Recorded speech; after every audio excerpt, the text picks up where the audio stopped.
हम लोग अल्हम्दुलिल्लाह 14-15 साल से ये हलीम, जिसको दलीम कहा जाता है असल में, ये बना रहे हैं।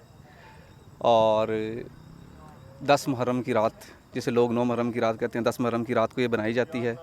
पूरी रात ये बनाई जाती है और सुबह हम लोग इसका नाश्ता करवाते हैं लोगों को घर लेके जाने के लिए देते हैं।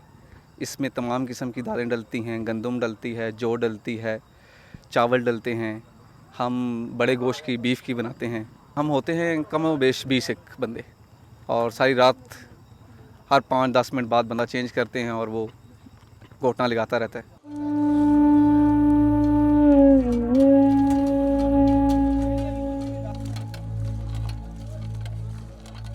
जी, ये एक ऐसे एज ए न्याज के तौर पे अकीदा है हमारा कि हम इसको तकसीम करते हैं। पूरी रात ये इसको तैयार करेंगे, उसके बाद सुबह हमें ये देंगे तो हम उसके बाद तकसीम कर देंगे लोगों में।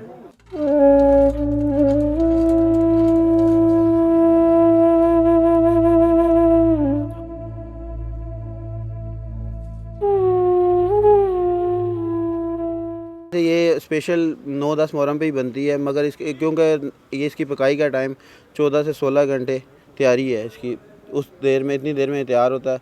और ये इसलिए हम इन्हीं दिनों में बनाते हैं क्योंकि ये मखसूस मुहर्रम के पे ज़्यादा चलता है, क्योंकि उस दौर में शुहदाए करबला के दौर में भी खिचड़ा बना था, तो लोग ये इसको बनवाते हैं। तो इस वजह से हम इसको बनाते हैं, वरना नॉर्मल पूरे साल में हम इसे गुरेज़ करते हैं क्योंकि बहुत मुश्किल डिश है।